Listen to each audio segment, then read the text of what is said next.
Okay, so today we are breaking down what might be a masterclass in modern celebrity PR. This whole thing starts with one kind of awkward moment on a red carpet, but it spirals into this massive internet drama that completely flips the script on who we think the good guy is and who the villain is. Let's dive in. So it all kicked off with just a few seconds of footage, a behind-the-scenes clip from some fancy awards show. But that's all it takes these days, right? The internet got a hold of this clip and just put it under a microscope, picking apart every single frame, looking for someone to blame. And look, this became way more than just typical celebrity gossip. All of a sudden, two reputations were on the line, being judged by the court of public opinion, a global superstar and, the technician behind the camera. And the internet's judgment, it was going to be fast and, as we're about to see, absolutely brutal. Right, so let's set the scene. We're on the red carpet at the Golden Globes. We've got the one and only Jennifer Lopez and this really famous piece of camera tech. Now, in case you don't know, the Glambot is that giant robotic arm you always see at big award shows. It swings around the celebrities and creates those incredible, super slow-motion videos that are all over your social media feed the next morning. It's a huge part of the red carpet experience now. But the clip that blew up, well, it wasn't the polished final shot. It was the raw footage of the setup. In it, you see Jennifer Lopez talking to the operator, a guy named Cole. And the internet's verdict came in hot and fast. She was being cold, she was being dismissive. People were saying she had mean girl energy, treating him like he was just another part of the machine. And you know what really threw gasoline on the fire? It was the huge contrast to a time they'd met before. See, a clip from a previous event showed JLO being super warm, super engaging with Cole, even saying it was a pleasure to see you again. But at the Globes? Whoa, totally different vibe. No eye contact, just a quick clip direction. Hi, push is fine. All that warmth was gone, and to a lot of people, it just came across as seriously rude. So, just as the hate for JLO was hitting a fever pitch, the entire story takes this sharp, totally unexpected U-turn. The hero of the story was about to become the new villain. And the first twist came from Cole himself. He actually posted a video defending Jennifer Lopez. He explained that, he didn't think she was rude at all. He argued she's just a pro, she's at work. It was the end of a long night, the carpet was closing, and she was just focused on getting the shot done. He straight up said he never took it personally. The speed of this whole thing was just dizzying. Seriously, check this out. On day 1, JLO is public enemy number 1. By day 2, Cole, the guy who is supposedly the victim, is defending her. But then, on day 3, the whole thing pivots. A bunch of old, not-so-flattering emails from 2019 involving Cole get leaked. And just like that, by day 4, JLO is basically ancient history. The internet mob had a brand new target, Cole. The timing was, well, let's just call it convenient. So convenient, actually, that it immediately kicked off this massive conspiracy theory. People started saying, no way this is a coincidence. The new theory?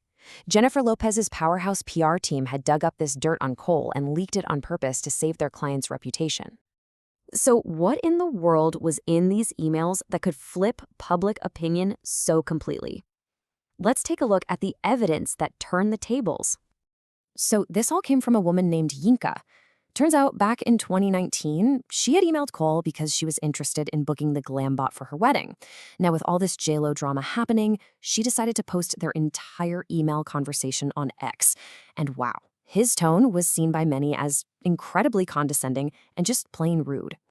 The whole thing starts with what a lot of people saw as a huge red flag. Before he even gives her a price, Cole basically questions if she can even afford it, warning her the Glambot is not cheap. It just felt so dismissive, like he was assuming right away that she couldn't possibly be a serious client. So, Yenka writes back and says, yep, it's within my budget. Cole's response? It is just dripping with skepticism.